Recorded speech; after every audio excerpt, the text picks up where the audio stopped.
Drug addiction is an incredibly serious problem in the United States. A huge chunk of our population is sick, and rather than treat their illness, we cast them to the depths of society and make it next to impossible for them to help themselves. The United States drug policies are incredibly expensive and inefficient. The federal, state, and local governments spend over $50 billion yearly on the war on drugs. This is the same amount budgeted yearly for the Department of Homeland Security. Once convicted, housing an inmate costs us over $100,000 per year. This is not isolated to just a few arrests, however. Imagine the famed March on Washington. This incredible rally brought in approximately 250,000 people, which is a lot. Yet today in American jails, there are 10 times that amount of drug offenders. That's right, there are 2.5 million drug offenders in prison and another 5 million on parole or probation. Legislators and policymakers need to realize that not all drug users are bad people. Drug addiction is a disease that requires help and attention. The problem with legislators and policymakers is availability bias. The media negatively represents the typical drug user, leaving legislators unsympathetic to drug addiction because they simply think it is the own fault of the abusers. When people hear the word drug addict, the stereotypical image is that of a person like this. We develop these biases based upon the media, such as The Chappelle Show, that gives us the cocaine addict Tyrone Biggums. It is not a coincidence that the images all depict African Americans. Statistics from 2007 reveal that 10.5% of whites used marijuana in the last year compared to 12.2% usage among blacks. Usage is only 2% higher among blacks, yet they are arrested at a rate 3 times that of whites.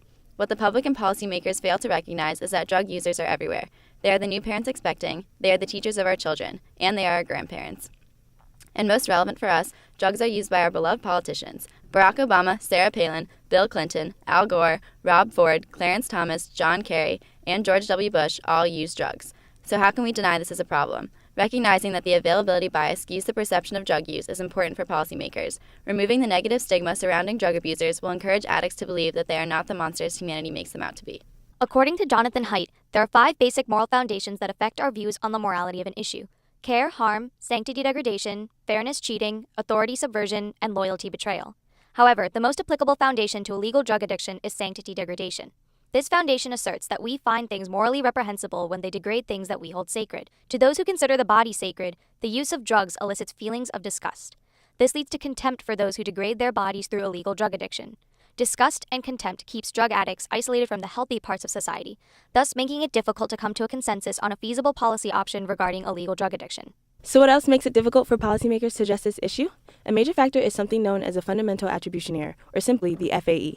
The FAE is a tendency to assign responsibility for behaviors to dispositional factors such as personality and to ignore the role of situational factors such as the environment. Individuals who use drugs are often labeled as bad people who are careless for allowing drugs to control their lives. However, people often fail to recognize the actual situation that drug users are in. What if some of these individuals grew up in a household of heavy drug use? What if some of these people have no choice but to live in residential areas where drug use is prominent? According to recent data, about 29% of adult inmates in Virginia are reincarcerated within 36 months of being released from prison. Drug offenders have a difficult time finding employment, and this occurs as a result of the fundamental attribution error and the stereotypes attached to being an ex-offender. If an ex-offender can't find a job, they fall into the world of drugs again, which creates an even bigger problem for law enforcers and policymakers. So what's the big picture? Recognizing the failures caused by the fundamental attribution error will allow for a change in the policy agenda. Leaders can start conversations and engage in perspective taking to understand this dilemma. Ultimately, it will allow policymakers to create viable solutions that will have lasting impacts on the issue of illegal drug use. Why is this our problem? Think of any issue you're passionate about or believe that needs reform. Healthcare, immigration, education, poverty reduction, the list goes on and on. All of these issues are restrained by the abundance of drugs in this nation and the draconian enforcement rather than treatment of drug addicts.